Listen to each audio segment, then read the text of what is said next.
सबको नमस्कार। जब आप खुद को पहचान लें और कहें ठीक है, ये मेरे मुद्दे हैं, ये मेरी समस्याएं हैं, तो क्या हम महसूस करते हैं कि मैं उनसे छुटकारा पाऊं या उनके साथ रहूं? नेचुरली हम छुटकारा चाहते हैं।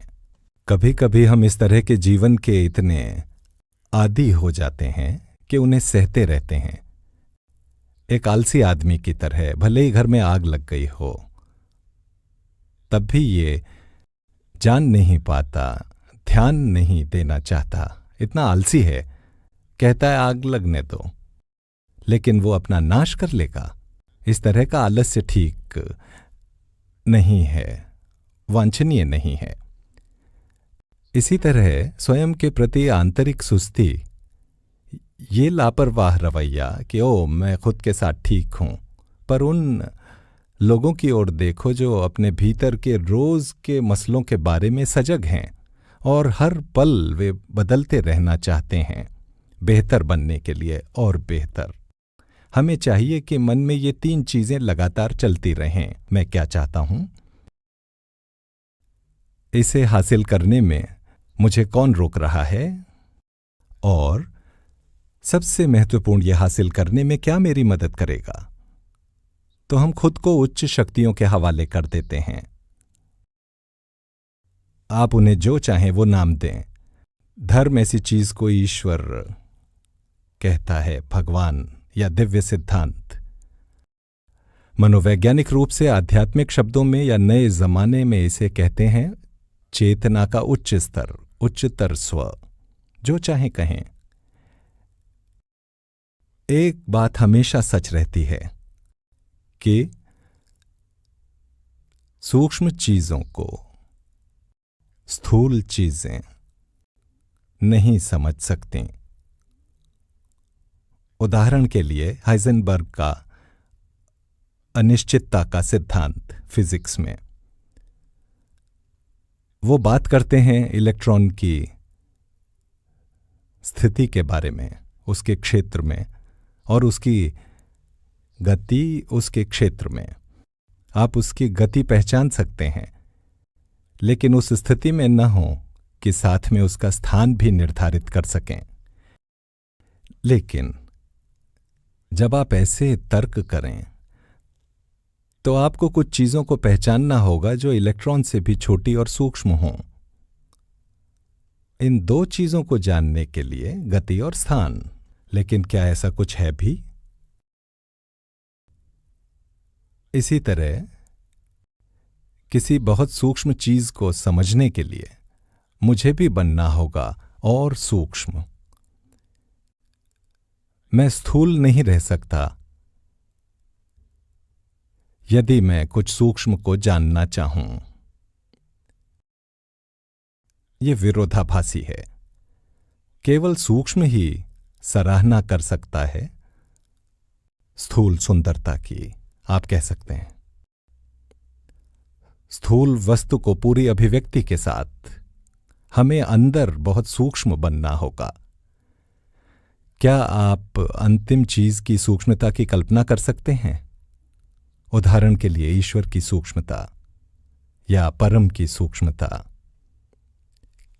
क्या मैं उससे सूक्ष्म हो सकता हूं ताकि मैं पहचान पाऊं दिव्यता या परम को? यह सोचने की बात है। तो मेरे लिए प्रार्थना में दिल उस एक पल के लिए रो उठता है कि हां, मैं और परिष्कृत होना चाहूंगा, जानना चाहूंगा, लक्ष्य पाना चाहता हूं। तो हर बार जब आप कुछ हासिल करते हैं, कुछ बन जाते हैं, तो कोई उच्चतर चीज पुकार रही होती है। आप इसे प्राप्त करते हैं तो कुछ और महान इंतजार करता है। यह क्रम चलता ही रहता है, चलता ही रहता है। जब हमें समझ आता है कि मुझे उच्चतर मदद चाहिए, दिल रोता है बहुत जोर से। इस तरह के आत्मनिरीक्षण में, उस क्षण में आत्मनिरीक्षण के, हम ये पहचानते हैं, हां मुझे वो हासिल करना है। मेरी समस्या क्या है, कैसे छुटकारा पाऊं इससे, और सुधार के स्रोत को हम ईश्वर कहते हैं या गाइड।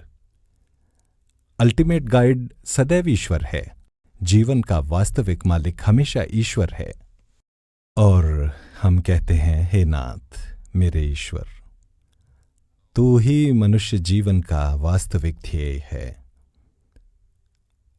आपको इतना ही पहचानना होगा कि सर्वोच्च सिद्धांत मेरे जीवन का लक्ष्य है। हम अपनी इच्छाओं के गुलाम हैं जो हमारी उन्नति में बाधक हैं। तू ही एकमात्र ईश्वर और शक्ति है जो हमें उस लक्ष्य तक ले चल सकता है।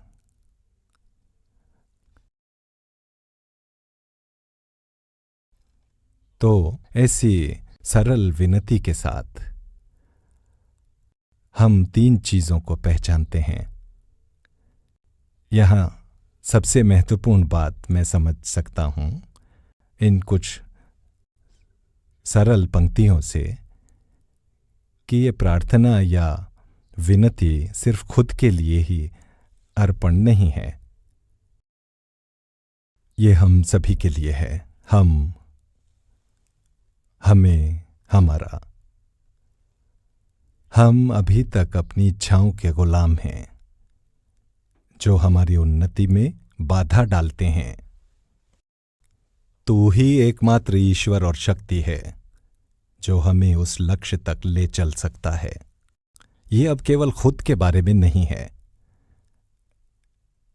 इस समर्पण की सुंदरता है कि ये अब स्वार्थी चीज नहीं है। हाँ मेरे भगवान, मैं इसे अपने लिए पाना चाहता हूं। ये पूरे ब्रह्मांड के लिए है। तब क्या होता है जब ऐसा समर्पण किया जाता है? मुझे लगता है ऑटोमेटिकली आप ईश्वर के अनुग्रह के जादू को देख पाएंगे।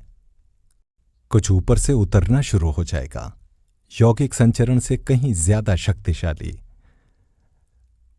प्राणाहुति की तुलना में ज्यादा तीव्र। मैं इसे कृपा कहना चाहूंगा। हम इस कृपा का आह्वान करें। यह ऐसा है जब आंधी आए या तूफान या चक्रवात,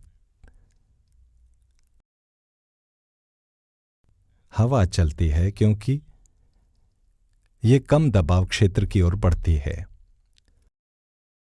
जब हम अपने दिल के भीतर तीव्र रिक्त स्थान बनाते हैं तो कृपा उतरती है बहुत धीरे से, कोमलता से, ऑटोमेटिकली। तो हम ये वैक्यूम पैदा करें।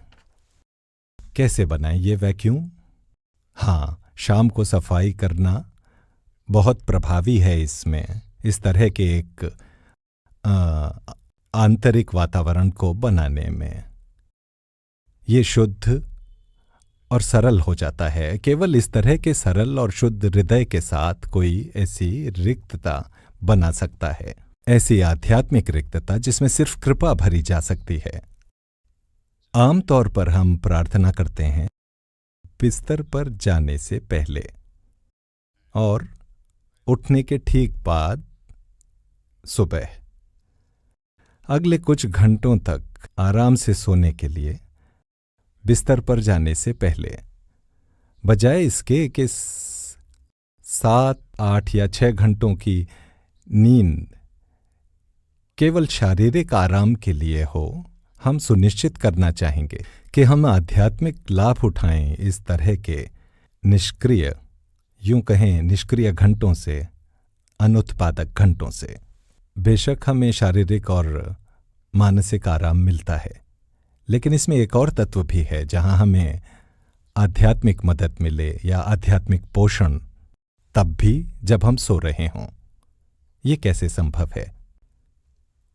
शुरू करें, हमारे अंदर कुछ ट्रिगर करें प्रार्थना से। हे नाथ। प्रार्थना समाप्त करने के बाद जो सिर्फ 3-4 पंक्तियां हैं जिससे आप पहले से परिचित हैं, इसके अंत में आप कहते हैं, रात भर मेरी नींद के दौरान भी मैं प्रभु के साथ जुड़ा रहूंगा। या कल्पना करें आप ईश्वर की गोद में सो रहे हैं। जैसे जब हम बच्चे थे और अपने माँ पिताजी की गोद में सोते थे, वो आराम महसूस करें खुद को जोड़ने में उस उच्च सिद्धांत से, उच्च हस्ती से। इसे मेंटेन करें कुछ मिनटों के लिए सचेत मन से, 2 या 3 मिनट के लिए। और कुछ समय में मुझे लगता है ज़्यादातर लोग सो जाते हैं क्योंकि आराम मिलता है इस भावना से। साथ ही इस विचार का आंतरिक बहाव भी रहने दें कि जैसे ही मैं उठूंगा मैं ध्यान करूंगा और अपने आप को जोड़ लूंगा चेतना के अन्य उच्चतर स्तर से, और इसे दिन में बनाए रखूंगा। शाम को सफाई में उसे हटाएं जिसने आपकी चेतना का स्तर बिगाड़ा। फिर पाएं आंतरिक संतुलन या केंद्रीयता जो आप में पहले था। परिवार के सदस्यों से आनंद से मिलें इस पवित्रता और सादगी के साथ। दोबारा रात्रि में ये चक्र पूरा होता है प्रार्थना से।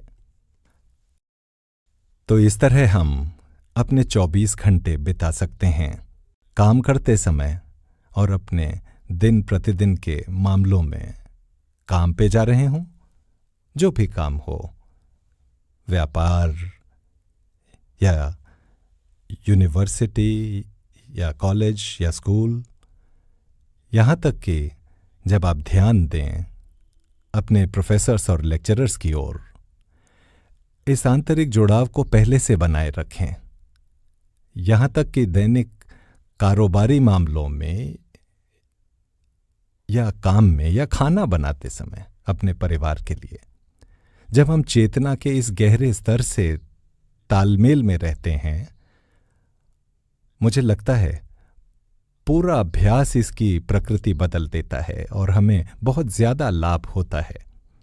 प्रशिक्षण के कुछ ही महीनों में मुझे लगता है जीवन में पूरी तरह से बदलाव आ सकता है।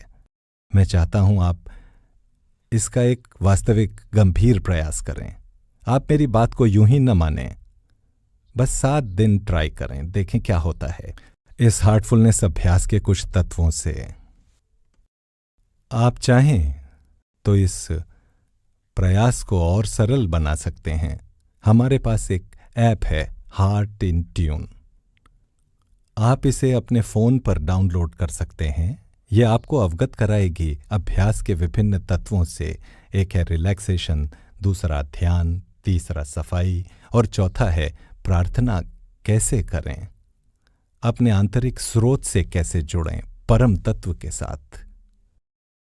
हमारे हॉट स्पॉट्स भी हैं दुनिया भर में जहां आप प्रशिक्षकों की मदद ले सकते हैं। ये प्रशिक्षक आपसे सीखने के लिए कुछ भी चार्ज नहीं करेंगे। आप उनके ध्यान की जगह पर जा सकते हैं और सामूहिक ध्यान भी कर सकते हैं या व्यक्तिगत ध्यान यदि आप चाहें, और इसे एक गहरे स्तर पर महसूस करें। मुझे आशा है कि यह आज के लिए काफी है। तो आपका समय अच्छा रहे, ध्यान अच्छा हो।